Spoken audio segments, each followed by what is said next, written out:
Bismillahirrahmanirrahim. Alhamdulillahi rabbil alamin, wassalatu wassalamu ala asyrafil anbiya'i wal mursalin Sayyidina Muhammadin wa ala alihi wa sahbihi ajma'in. Qala rabbi shrah li sadri wa yassir li amri wahlul 'uqdatam min lisani yafqahu qawli. Subhanaka la ilma lana illa ma 'allamtana innaka antal alimul hakim. Fala haula wala quwwata illa billahil aliyyil azim.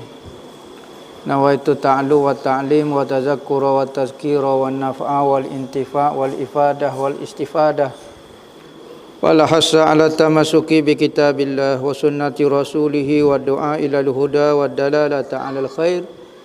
Ibtigha'a wajhillah wa qurbihi wa sawabihi subhanahu wa ta'ala. Allahumma inni as'aluka ilman ladunni wa mashraba safihani ya wahabu ya ghani.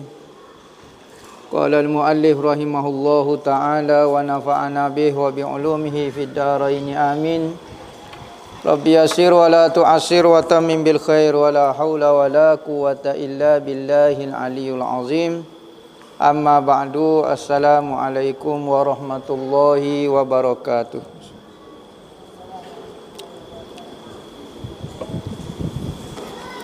Berkata Allamah Mufassir Muhaddis Rabbani Abdullah Sirajuddin Al-Husaini dalam kitab dia Sayyiduna Muhammad Rasulullah sallallahu alaihi wasallam, sehinggalah kepada perkataan beliau, al-hadisul khamis wa salasun, khutbatun Nabi sallallahu alaihi wasallam yahusu fiha 'alal isti'dadi lil akhirah. Hadis yang ke-35, khutbah Nabi sallallahu alaihi wasallam menggesa, menyuruh di dalam khutbah itu untuk bersiap sedia menghadapi hari akhirat. Tak baca lagi.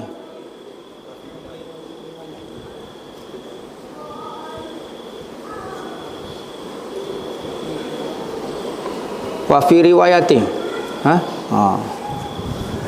Kata pengarang, wa fi riwayatin salla Rasulullah ala qatli Uhudin ba'da samanina sinin kal muwaddi lil ahya'i wal amwati summa tala al mimbar faqala inni baina aydikum faratun wa ana syahidun alaikum wa inna maw'idakum haud wa inni la anzuru ilaihi min maqami haza wa inni lastu akhsha alaikum an tusyriku walakin akhsha alaikumud dunya an tanafasu fiha wa fi riwayatin walakinni akhsha alaikumud dunya an tanafasu fiha wa taqtatilu wa tahliku kama halaka man kana qablakum. Qala Uqbah radhiyallahu anhu fakanat akhira ma raaitu Rasulullah 'alal mimbar.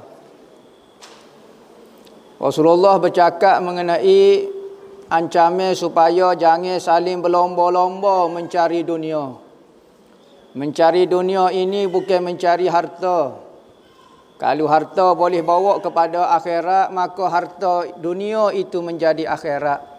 Yakni mencari dunia semata-mata untuk bersedak, untuk berpoyo-poyo di dalam dunia ini, maka benda tu jadi dunia kerana dia melalaikan Allah.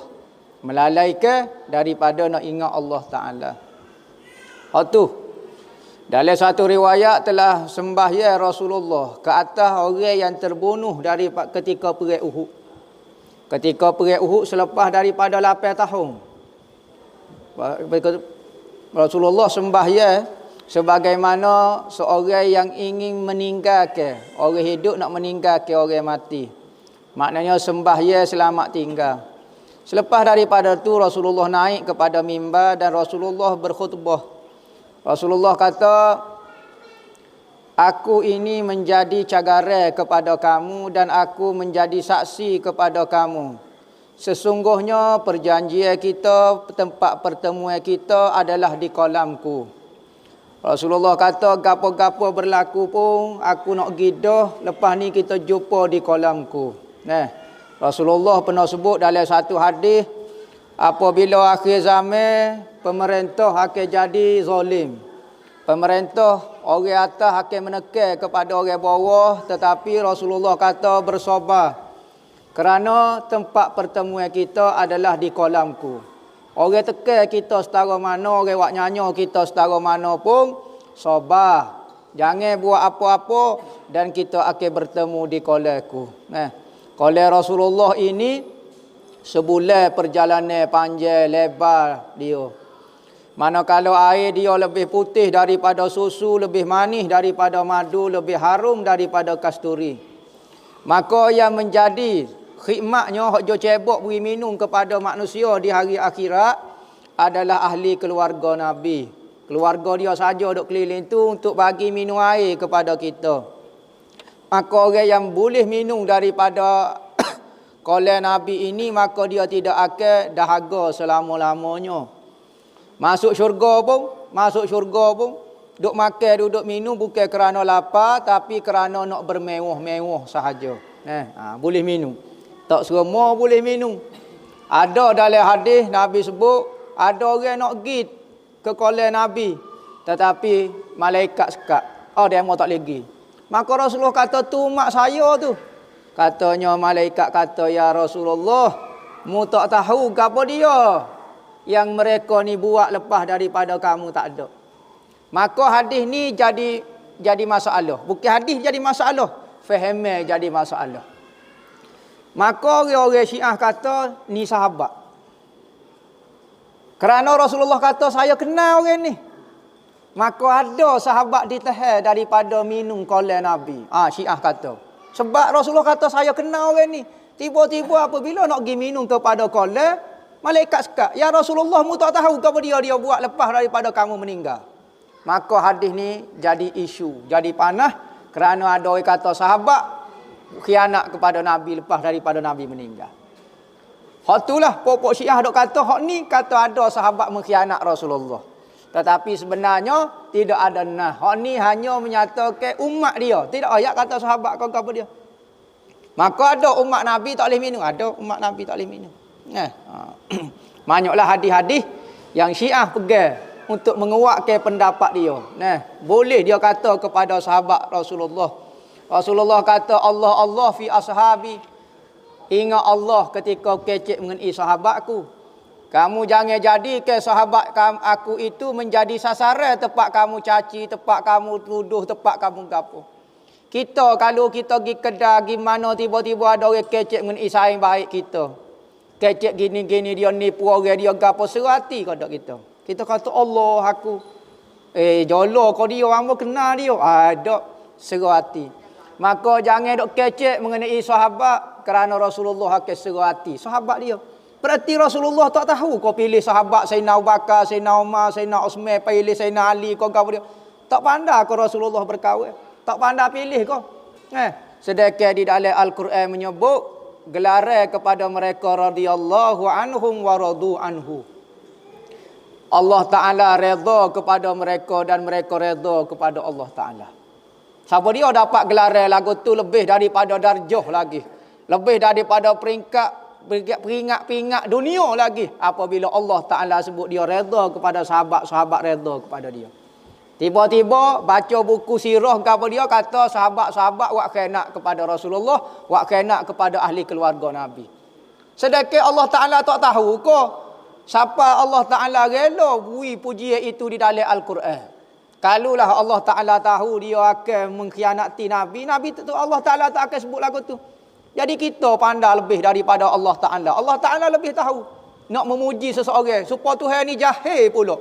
Memuji orang yang mengkhianati Nabi pula. Munasabah. Maka kalau ada kumpulan mari duk kecek sahabat lagu ni tak sedut dengar lah. Kerana dalam kitab-kitab sirah ada biasalah orang mengarang. Ada orang tipu, ada orang buat gini, ada orang buat masuk cerita dia, pendapat dia, jangan terpengaruh. Kita ahlu sunnah wal jamaah, ahli keluarga Nabi dan sahabat Nabi duduk atas kepala kita. Sahabat Nabi pun kita muliakan, ahli keluarga Nabi pun kita muliakan. Oh bisa lagi dia ahli keluarga lagi, dia sahabat lagi, dia menatu, oh tindak-tindak. Bulan ni bulan Boleh orang sambut hari lahir Sayyidina Fatimah. Hari lahir Sayyidina Fatimah. Katanya Rasulullah perempuan, di dalam banyak-banyak perempuan, 4 orang saja perempuan yang sempurna di atas dunia ini.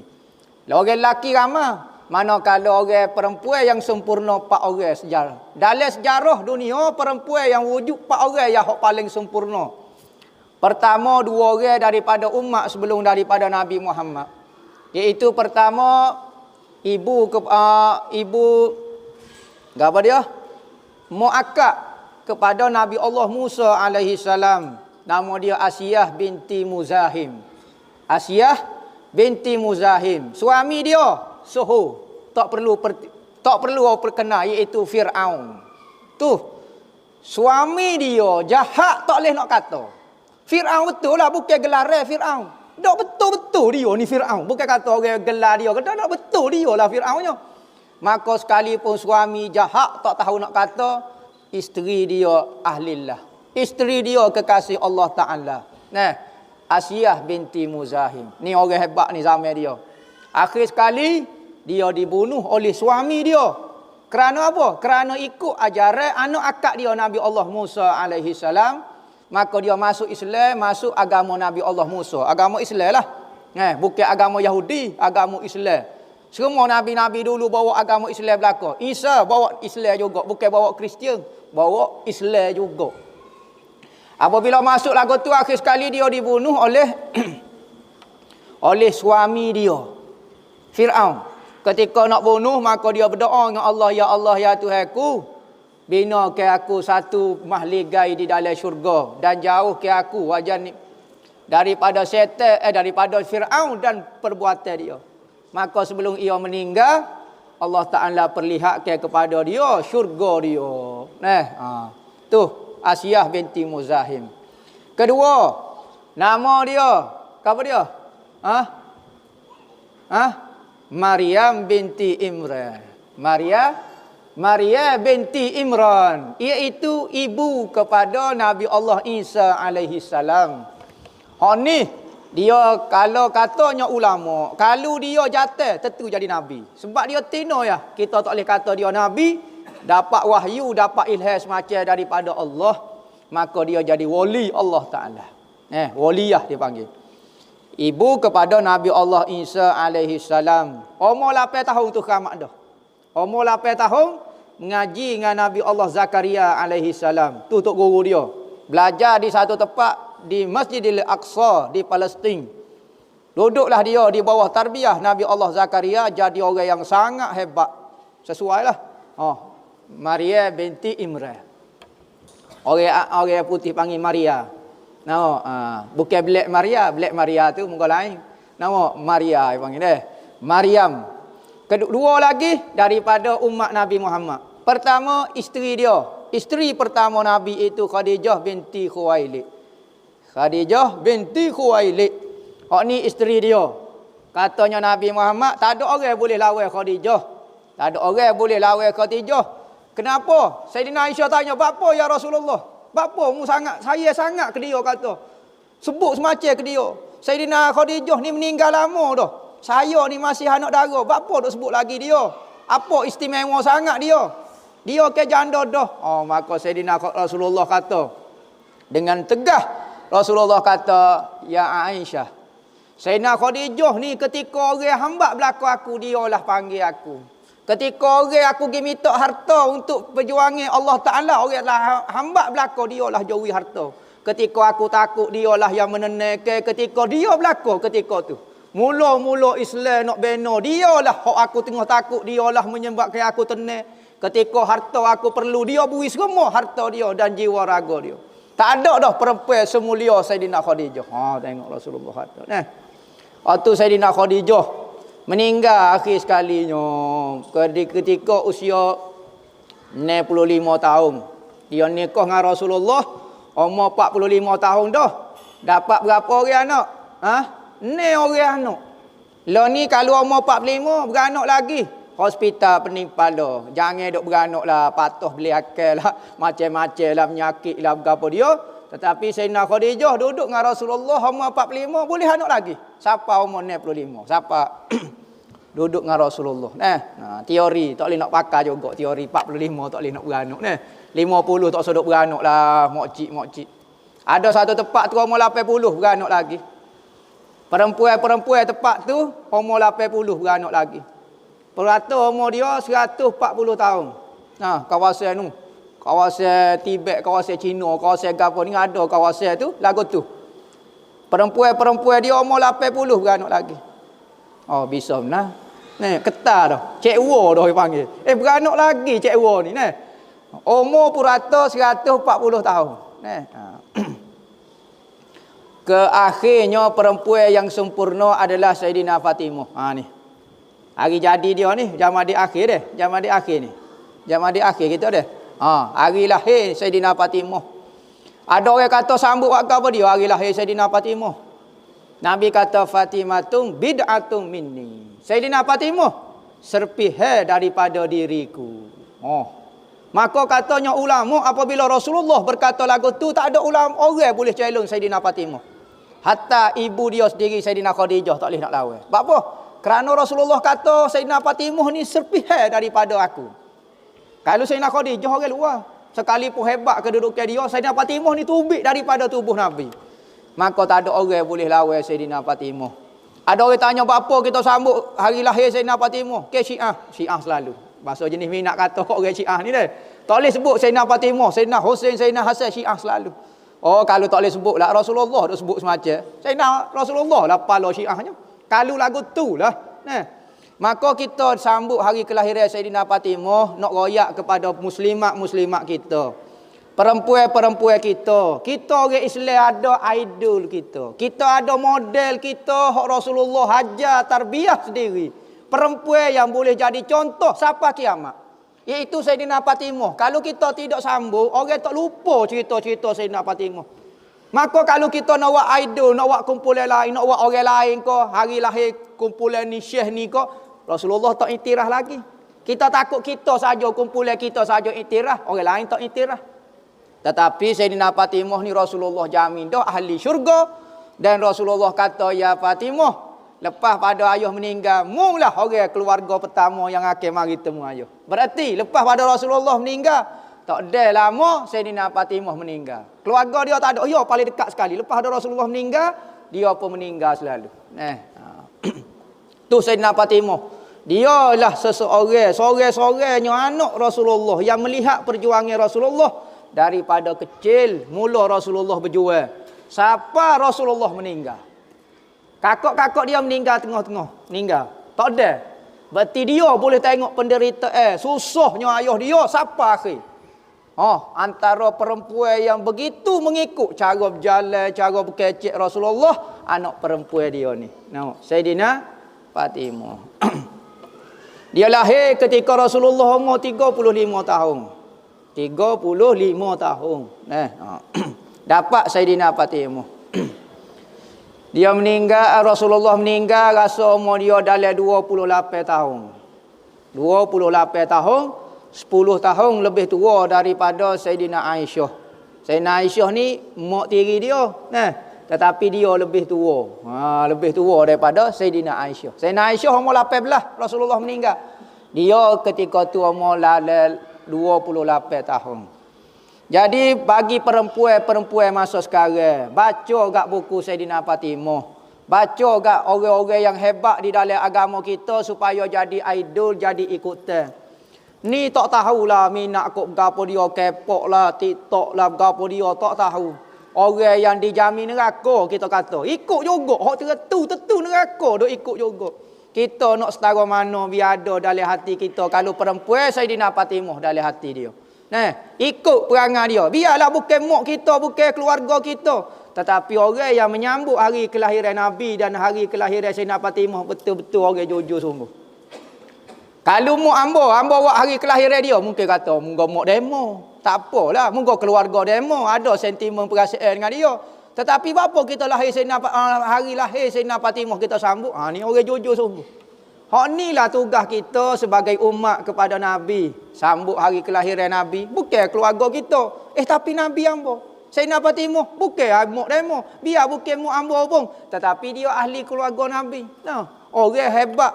maka lebih-lebih lagi orang perempuan buat masa sekarang seolah-olah hilang pedoman, hilang punca nak cari contoh di dalam hidup dia. Maka carilah orang-orang hebat lagu ni menjadi pedoman. Lebih-lebih lagi zaman orang kafir dok bui macam-macam contoh kepada perempuan kita. Awion bui nak suruh perempuan muslimat kita ikut orang. Tetapi kita jangan lupa kita ada contoh hak Nabi Muhammad puji sendiri jamin syurga orang ni, iaitu Sayyidina Fatimah. Ikut dia, baca buku Sayyidina Fatimah. Hak tu kita bab hari lahir Sayyidina Fatimah. Maka katanya Nabi, janjiku, sesungguhnya perjanjian kita adalah di kolamku. Siapa dia yang bersabar di atas susahnya pada akhir zaman, maka berjumpalah kita di kolamku. Nah, wa inni, sesungguhnya aku telah melihat kolamku di atas ni. Mimbar aku sekarang, aku nampak dah kolam. Oh, bisa Nabi boleh tengok. Nabi ke, bukan kita.